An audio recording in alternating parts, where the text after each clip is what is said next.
साधन में पूर्ण श्रद्धा, विश्वास, सावधानी, संलग्नता और नियम, ये बहुत आवश्यक है। नियमावली न टूटने पावे, बिल्कुल पक्का। आप कुछ वर्षों तक नियम आप पकड़े रहिए, फिर नियम आपको पकड़ लेगा। नियम किसे कहते हैं? शौच, संतोष, तपः, स्वाध्यायेश्वर प्राणिधानानि नियमाः। शौच, संतोष, तप, स्वाध्याय, ईश्वर, प्रणिधान। आपका शरीर पवित्र रहना चाहिए, वस्त्र पवित्र रहने चाहिए, तब हृदय के पहले बाहर की पवित्रता को संभालो, फिर हृदय की पवित्रता की तरफ। जो अभी सत्संग में शुरुआत में कहा कि मन से निरपेक्ष होना, ये परम पवित्र होने वाली बात है। मन से निरपेक्ष तभी जब राधा राधा चल रहा है, नाम चल रहा है, ये आपको बहुत पवित्र कर देगा हृदय। आप जब आप उसमें रागात्मक भाव से मन में लग जाते हैं तो अपवित्र हो जाता है। जैसे स्वर्ण को तपाया जाता है तो मल छोड़ देता है, निर्मल हो जाता है, ऐसे मन में जब जलन होती तो पवित्र हो रहा है। आप समझ नहीं पाते और विचलित हो जाते हैं। वो मन ही की मलिनता नष्ट हो रही है, आप उसे अपने में लेकर के दुखी हो रहे हैं। उसको जलने दीजिए, वो निर्मल हो रहा है। तपने पर जैसे स्वर्ण चमकने लगता है, ऐसे जो ताप सह जाता है मन निर्मल हो जाता है।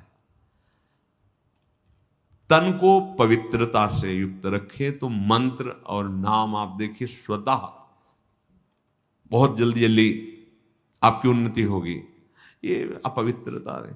नियम में सबसे पहला है शौच, पवित्रता।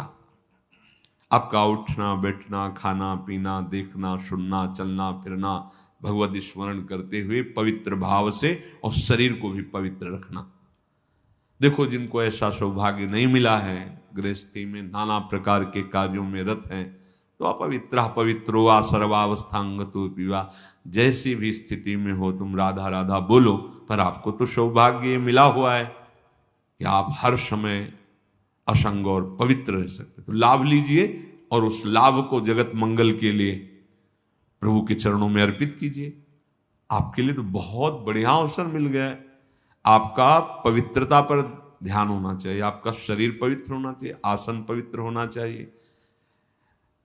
शौचाचार के विषय में पीछे सत्संग में बताया गया है। मिट्टी जल आदि से शरीर की और राग द्वेष आदि त्याग कर भगवत स्मरण करते हुए हृदय की पवित्रता होती है। संतोष, चाहे गृहस्थ हो चाहे विरक्त हो, भगवत प्राप्ति करना है तो ये लाना ही होगा हृदय में। बिन संतोष न काम न साही, अछत काम सुख सपने नहीं। यदि संतोष नहीं है तो कामनाओं की बाढ़, और जहां कामनाएं हैं, कोई कोई तो कहते कि मांस वगैरह खाते हैं, पर आपके आदेश से हम ब्रह्मचर्य का निर्वाह करना चाहते हैं, त्रिकाल में नहीं कर सकते।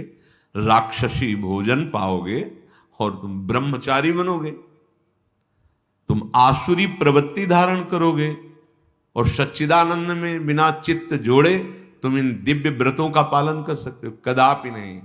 अरे यही तो दुष्टा रसेंद्री, यही तो भ्रष्ट करती है। इसी से सारे विकार शुरू हो जाते हैं। जिसकी रसेंद्री शासन में नहीं, खाना पीना सही नहीं, परमार्थ की केवल बातें करे, क्या राक्षसों को ज्ञान नहीं था क्या? दैत्यों का ज्ञान नहीं था क्या? आप देखो जब वो अपने परिवारजनों को उपदेश करते हैं ना किसी संकट में, तो पूरे ब्रह्म ऋषि जैसा बोलते हैं, ज्ञान है। ऐसा नहीं कि नहीं ज्ञान, बहुत बोल रहे हैं, लेकिन आचरण में बिल्कुल ज्ञान नहीं है, तो इसीलिए तुमको राक्षस कहा गया। तुम्हारे आचरण राक्षसों जैसे हो, कह रहे हो कि हम अमुक अमुक साधन, व्यर्थ की बात। नियम से चलो, शौच, संतोष। भगवत कृपा से जैसी भी परिस्थिति तुम्हें दी गई है, जो भी धन भोजन परिवार जैसा भी, या विरक्त मार्ग जैसा, संतुष्ट रहो। जथा लाभ संतोष सदा, काहू सु कछु न। बड़ा शांत मार्ग है, बड़ा गंभीर मार्ग है ये, बड़ा सहनशीलता की जरूरत है। और सही पूछो तो आपको कोई दुख है ही नहीं। आपको कुछ चाहिए ही नहीं। आपके अंदर दुख और चाह जो आई उस शरीर को लेकर, संसार को लेकर आई है। इसीलिए आपको संतोष, अगर संतोष धारण करोगे तो आशाएं नष्ट हो जाएंगी। आशाएं नष्ट होंगी तो दुख का नामो निशान मिट जाएगा।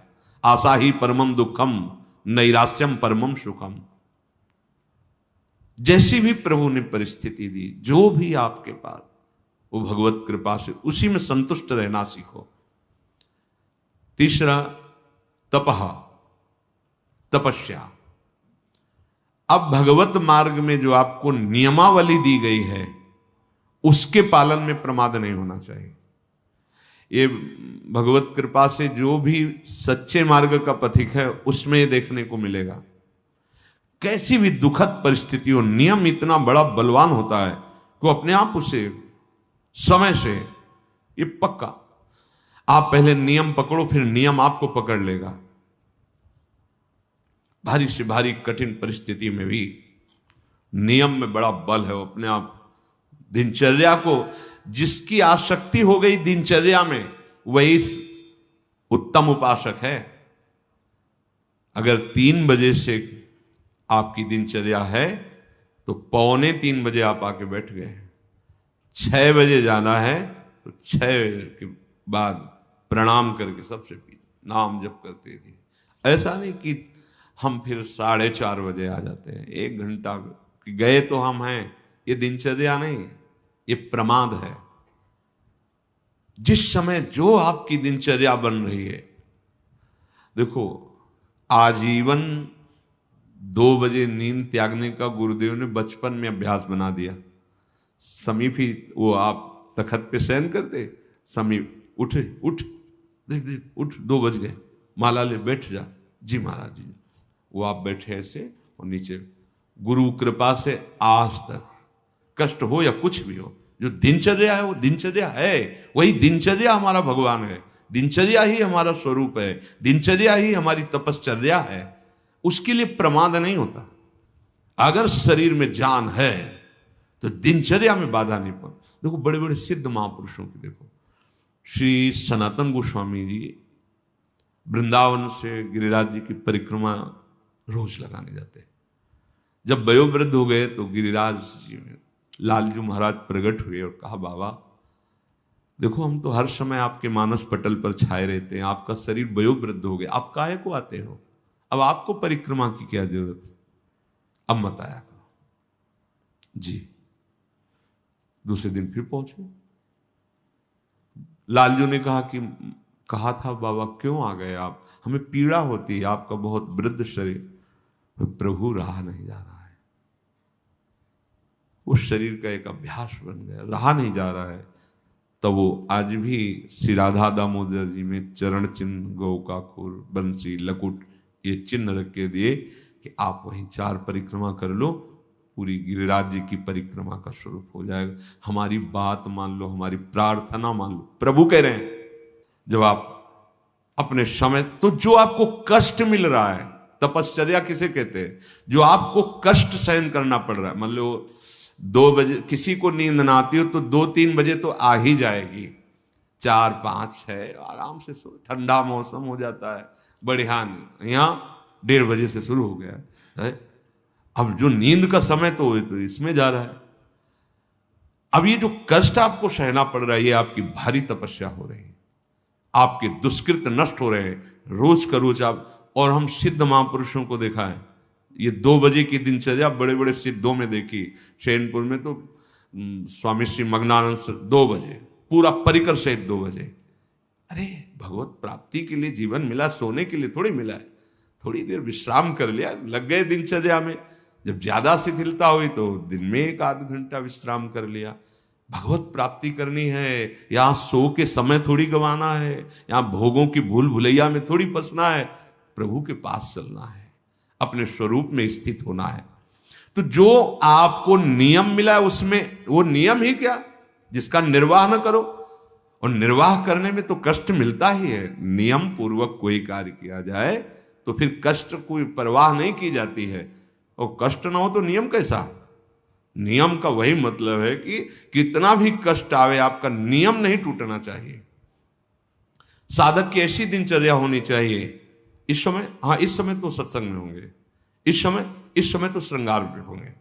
पूरी जीवन की दिनचर्या होनी चाहिए।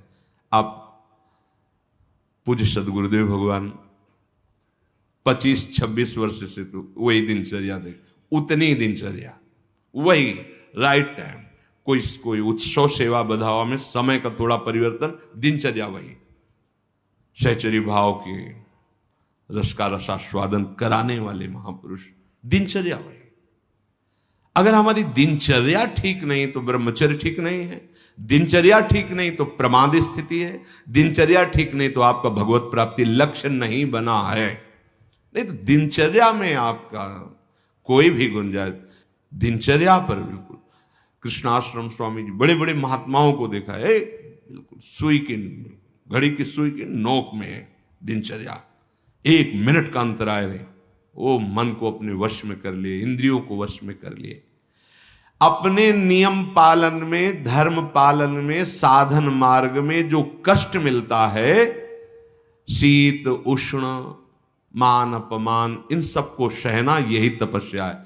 अब आप ब्रह्मचारी हैं, कभी कभी काम की वृत्ति आती है, वो आपको जलाती है, प्रेरित करती, शांत, किसी से कहना नहीं, कहने से सत्ता दृढ़ होती है कि आज हम बहुत विकसित में, शांत, राधा राधा, कैसे हो, मुस्कुरा, हाँ बहुत कृपा है, नहीं कोई परेशानी नहीं, जोई जोई प्यारो करे सोई मोहि भाव, राधा राधा, सत्ता ही खत्म। स्वाध्याय आचार्य ग्रंथ का, महापुरुषों की वाणियों का, शास्त्रों का स्वाध्याय नियमित होना चाहिए। जैसे अपने यहां वाणी गायन सब नियमित स्वाध्याय होना चाहिए। और ईश्वर प्रणिधानानि, अपने आराध्य देव जो गुरुदेव ने बताया है, अपनापन तभी सिद्ध होता है जब गुरु प्रदत्त होता है।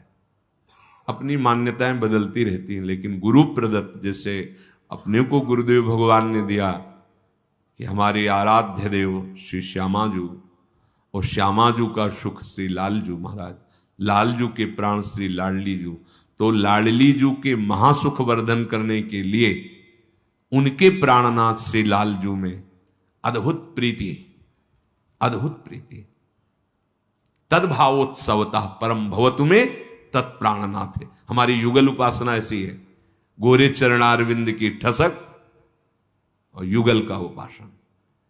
लालजू में अत्यंत प्रीति है, और कैसे है, मेरी प्यारी जू के प्राणनाथ है, प्यारी जू के परम सुख है, तद्भावोत्सवता परम भवतु में तत्प्राणनाथ। ऐसे श्री श्यामा श्याम की ठसक में हर समय रहना, उनके चिंतन में रहना, अहम उनके दासत्व में समर्पित हो जाना, अपना उनसे अलग कुछ भी न रह पावे, उसे ईश्वर प्रणिधान कहते हैं। शौच संतोष तपा स्वाध्याय ईश्वर प्रणिधानानि नियमाः।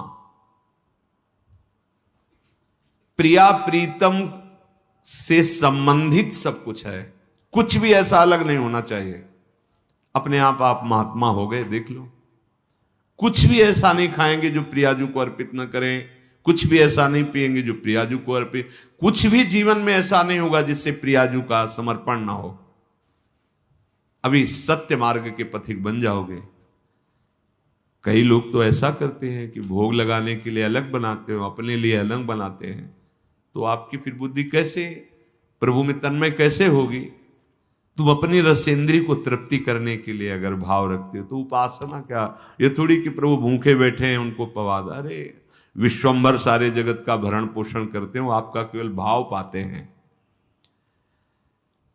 बाहरी जो शरीर की पवित्रता रखता है उसका वैराग्य बढ़ता चला जाता है। ये जितना आप मलिन शरीर रखोगे उतना ही भोगासक्ति बढ़ेगी, शरीरासक्ति बढ़ेगी। बाहरी इस नियम, शौच रूपी नियम का पालन करने से शरीर पर राग रहित वृत्ति हो जाती है, वैराग्य हो जाती है, शरीर का रहस्य प्रकट हो जाता है, मैं नहीं हूं। पवित्र शरीर रखने से नहीं टिकाऊ नहीं, इससे राग खत्म हो जाता है। और अंतर से पवित्रता रखने से मन प्रसन्न रहता है, बुद्धि एकाग्र रहती, इंद्रियां निर्विषय हो जाती हैं और उसे आत्मबोध प्राप्त करने की योग्यता आ जाती है। बहुत सुंदर बात है। और संतोष धारण करने से समस्त सुख सामग्रियां उसके अनुकूल हो जाती हैं।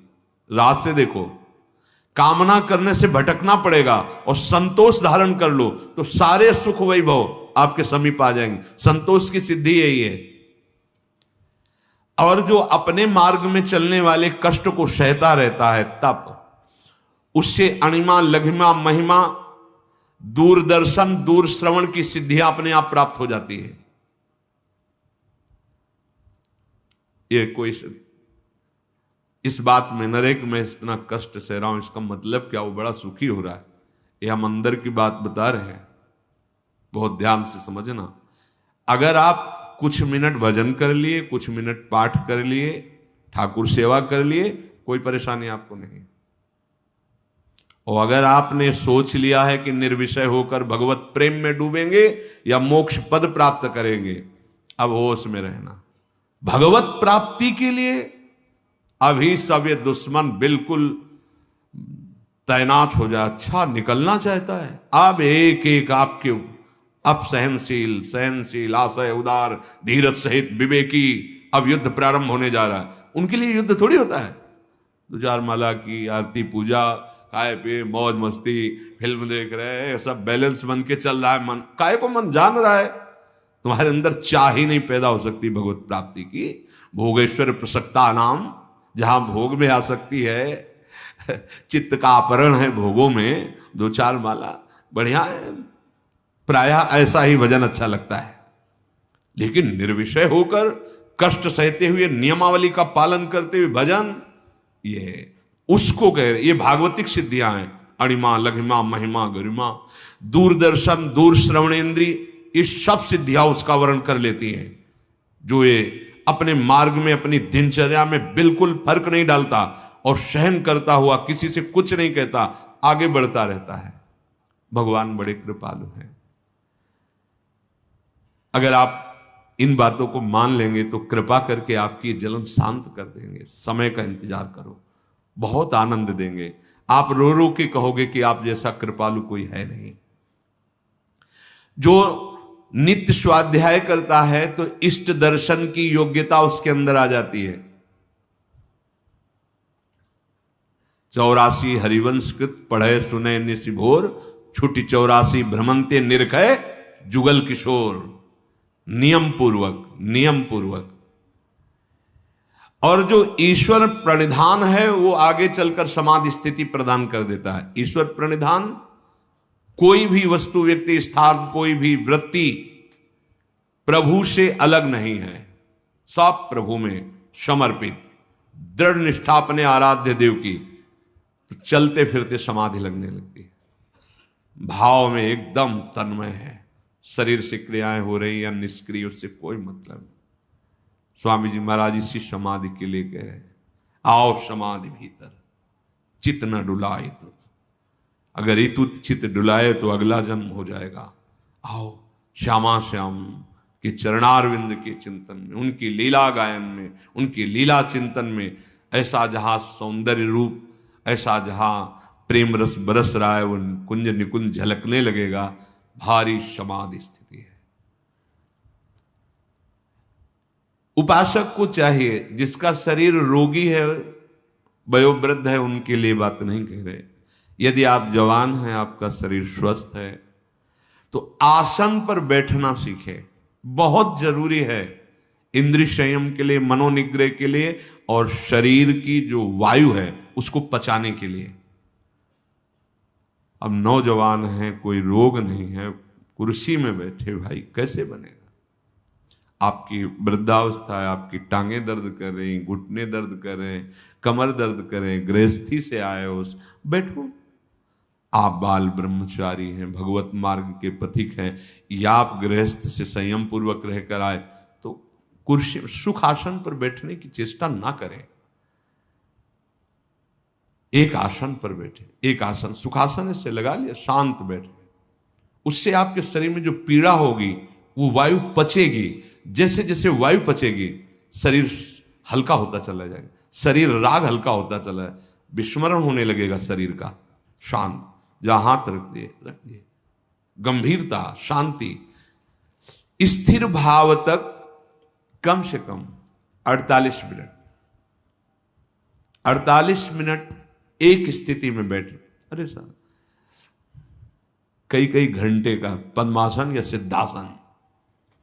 30 मिनट के बाद कष्ट शुरू हुआ, हर नस नाड़ी पीड़ा को, मैं शरीर नहीं हूं, ये भ्रम है, ये कष्ट नहीं, ये भ्रम है।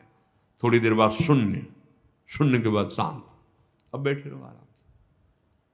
पर वो समय क्रॉस करना जो बहुत कष्टप्रद, यही तो है सब इंद्रियों को अधीन कर लेना।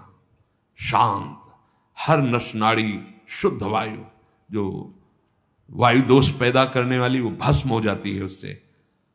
कब आपकी वृत्ति संभलेगी? यही तो समय है। अगर आप सत्संग में बैठे हो, लगाया आसन और बैठ गए शांत, या तो वक्ता की तरफ दृष्टि या नासाग्र दृष्टि। ये इस समय जो अपना सत्संग होता है, ये आंख मूंद के सुनने वाला नहीं है। आंख मूंद के तो फिर नींद आ सकती है, आलस्य आ सकती है। या तो नासाग्र दृष्टि और या तो वक्ता की तरफ एकाग्र दृष्टि। शांत, आपका शरीर स्वस्थ है, आप जवान हैं। आसन बहुत आवश्यक है, बहुत आवश्यक है। आपका शरीर स्वस्थ है, आपका भोजन कम हो जाएगा आसन में बैठने पर, क्योंकि डरोगे। अगर अधिक भोजन पा लिया तो आसन में नहीं बैठ पाओगे। पेट बड़ा हो गया तो आसन में बैठ पाओगे नहीं। उचित आहार, अपने आप सब ठीक होने लगेगा। आसन, हम कहते हैं ना पद्मासन लगाओ ना सिद्धासन लगाओ, तो ऐसी पलथी, अलथी पलथी, जैसे पलथी मार के बस अब ऐसे रख दिया हाथ, वैसे शांत बैठे सुन रहे। अब दर्द हो रहा है तो चुपचाप नाम जप करते हुए अपने मन को लगाने की चेष्टा करो। सत्संग में नाम को चुपचाप सहो, सहते सहते अभ्यास हो जाएगा। अभ्यास हो गया तो भजन में डूबने का अवसर आने लगेगा।